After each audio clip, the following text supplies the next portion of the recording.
네, 반갑습니다. 배우 김남기 기자, 시민단체 NGO 길스토리 대표 김남기입니다. 오늘은 저는 좀 다른 얘기를 해보려고 하는데 팬덤이 만드는 소셜 임팩트와 대중문화 예술인의 관점이라는 주제로 여러분들과 이야기를 좀 나눠보려고 합니다. 사실 저는 이 주제를 조금 특별하게 생각을 하고 있는데요. 배우로 저는 활동하면서 또 문화예술 현장에서 여러 프로젝트를 직접 경험하기도 하고 누군가를 좋아하는 마음이 생각보다 훨씬 큰 힘을 가질 수 있다는 걸 여러 번 보아왔기 때문입니다.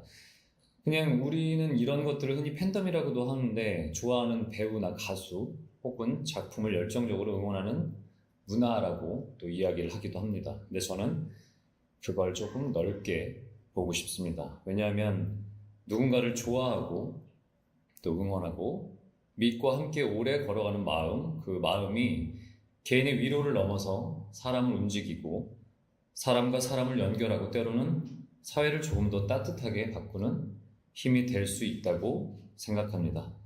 그래서 오늘 저는 거창한 이론을 말씀드리기보다는 제가 현장에서 직접 보고 느낀 경험을 중심으로 팬덤이 어떻게 공감해서 행동으로 그리고 연결로 확장될 수 있는지를 말씀드려 보도록 하겠습니다.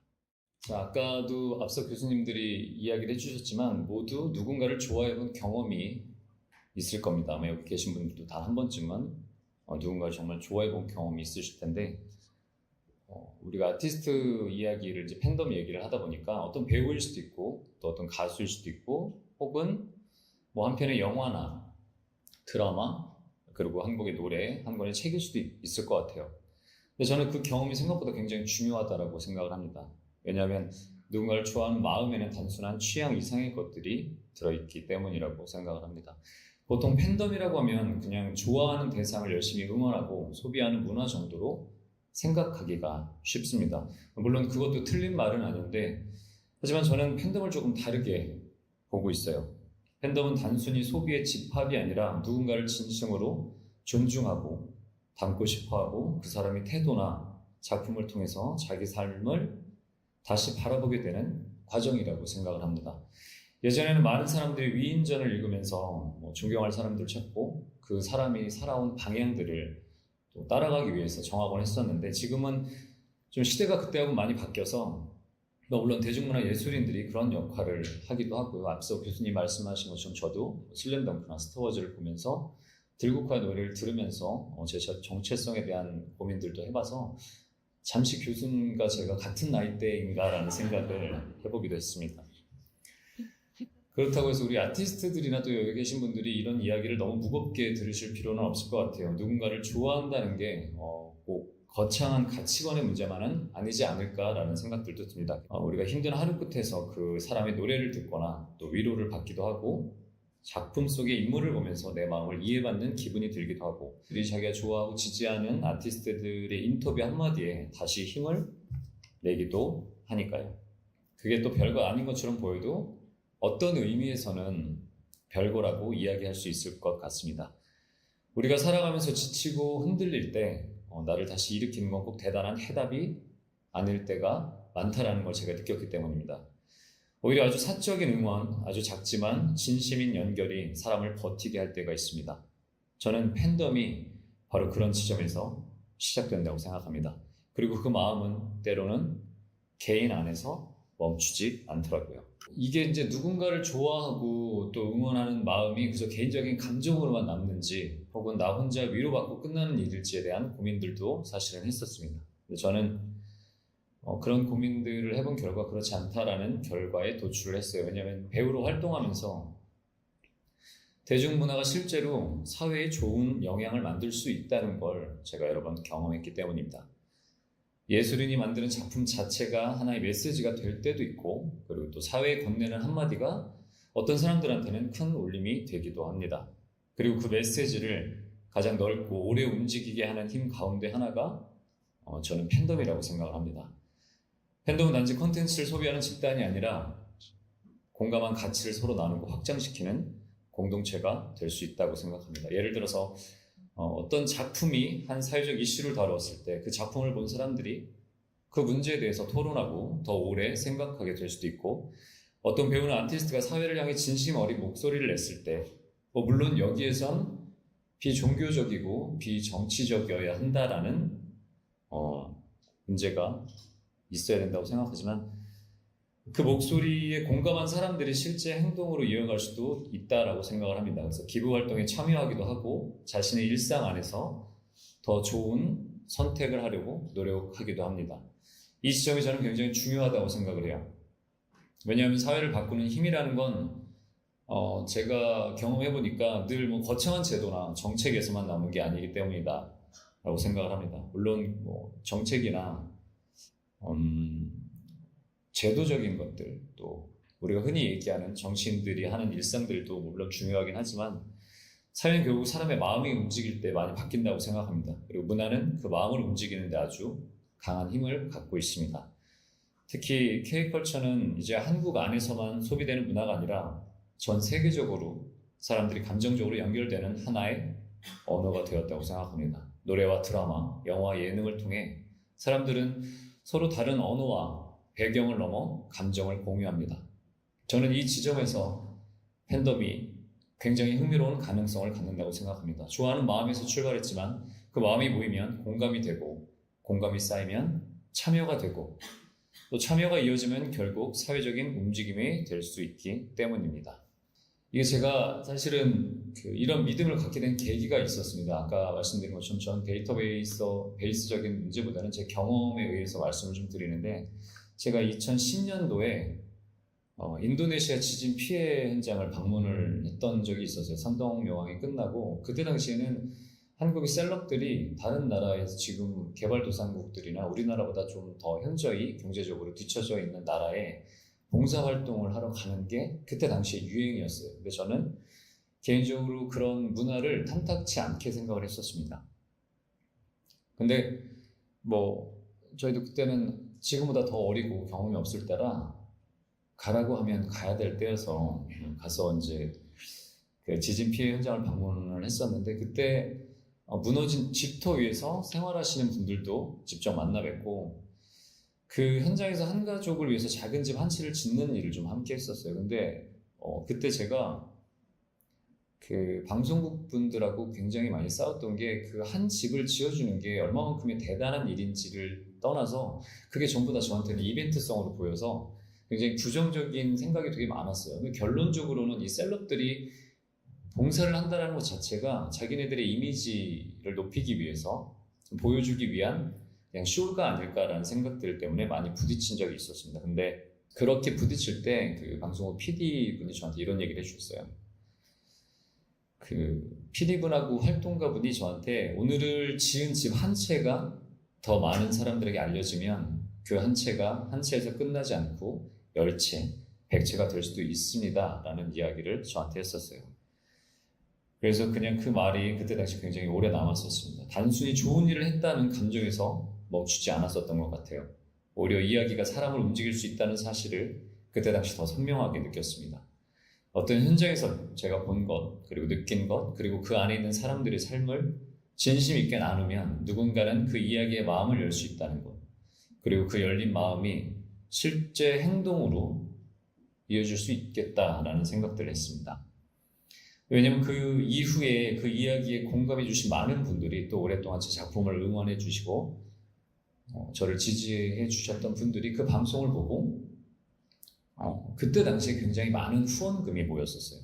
그래서 그 결과 단순히 한 채의 집을 짓는 데서 끝나지 않고 지진 피해 마을 전체를 복구하는 데 힘을 보탤 수 있는 정도의 액수가 모여서 그런 일들에 대한 도움을 좀 드릴 수 있었던 경험이 있습니다. 그래서 저는 그 경험을 통해서 그때 당시 또 한 번 분명하게 느꼈던 것 같아요. 공감은 추상적인 감정이 아니라 누군가의 삶을 실제로 바꾸는 출발점이 될 수 있다는 것, 그리고 문화예술이라는 존재는 그 공감을 더 많은 사람에게 전할 수 있는 위치에 있다는 것. 그래서 저에게 그 경험이 굉장히 중요한 전환점이 됐습니다. 배우로서 작품을 통해 사람들과 만나온 시간 외에 사회적인 연결과 행동으로도 이어질 수 있다는 걸 처음 깊이 체감한 순간이기도 했고, 그것이 문화예술 NGO 길스토리를 시작하게 된 중요한 계기가 되었습니다. 좋은 마음은 많은 것 같아요. 근데 그 좋은 마음이 흩어지지 않고 실제로 누군가에게 닿게 만들기 위해서는 그 마음을 연결하는 통로가 필요하다고 생각합니다. 그리고 때로는 팬덤이 그 통로가 되어주지 않나 생각합니다. 그때의 경험을 가지고 바탕으로 시작한 길스토리가 지금 어느덧 한 10년 정도가 됐습니다.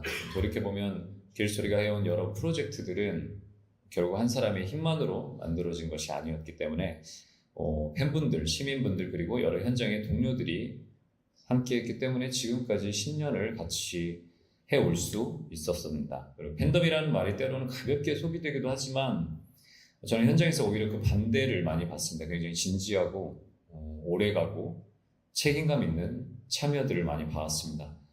그래서 길스토리는 그동안 다양한 클라우드 펀딩과 문화예술 기반 프로젝트를 진행해 왔습니다. 필리핀 태풍 피해 지역을 돕기 위한 긴급 구호 모금도 했었고, 한국의 소중한 문화유산인 한양도성을 시민들과 함께 기록하고 알리는 프로젝트도 있었습니다.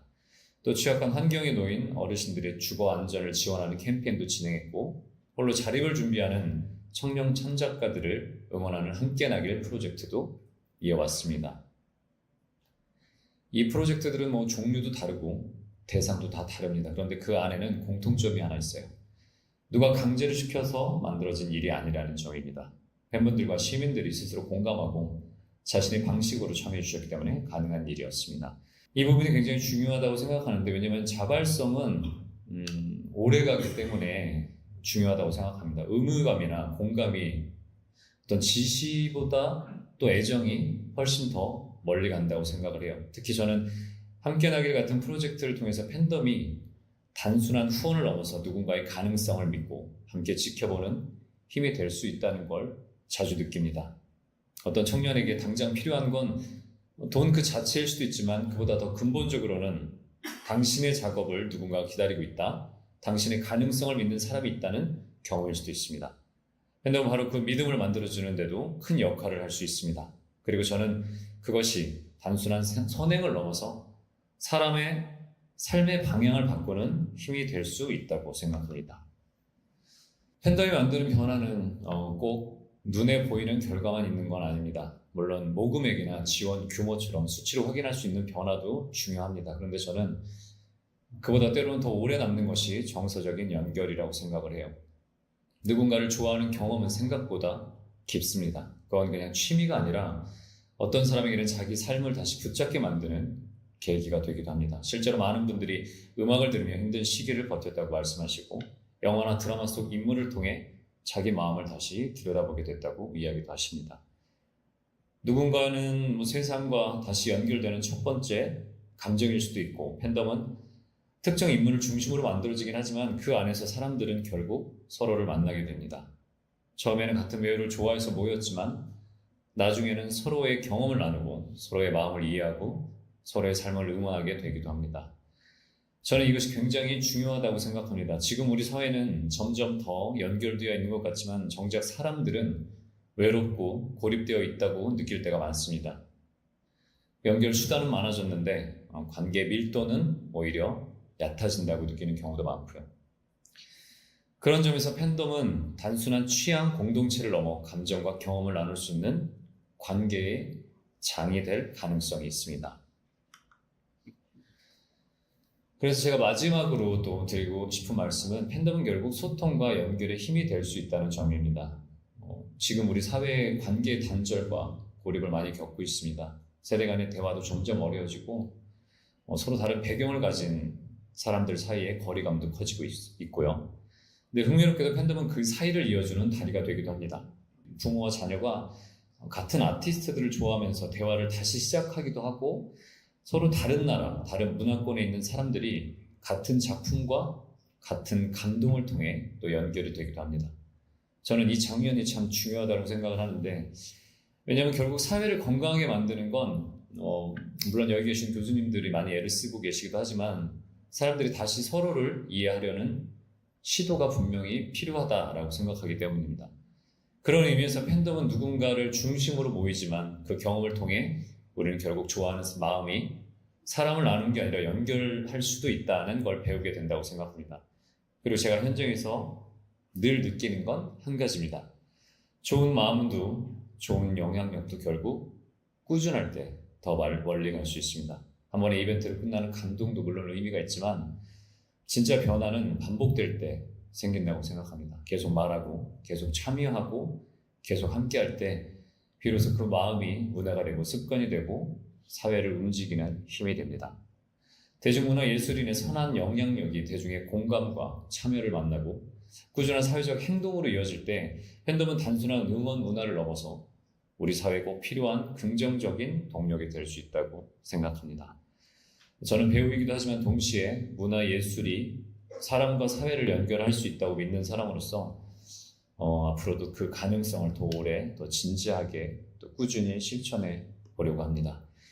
오늘 이 자리를 통해서 팬덤을 공감과 참여, 연결의 가능성을 함께 바라봐 주신다면 너무 감사할 것 같습니다. 예전과의 다른 팬덤 문화를 또 이렇게 여러 교수님들이 학술적으로 연구를 할 수 있다는 거에 예전과 많이 달라졌을 많이 느끼고, 아까도 말씀드린 것지만 그렇기 때문에 사회 구성원으로서 꼭 이게 어린 아이들 안에만 국한되지 않고 어디까지가 어른이고, 아까 교수님이 얘기하신 것처럼 책임을 지고 안 지고에 대한 것들을 넘어서 인간적으로 나이가 든다고 다 참아내고 다 괜찮아야 된다는 것들은 또 없다고 생각을 해요. 그래서 그런 문화적인 부분에서도 우리가 앞으로 어느 정도는 대중문화 예술인으로서 책임감을 갖고 대중문화 예술을 감당하고 그걸 지지하고 바라봐야 된다고 생각합니다. 감사합니다.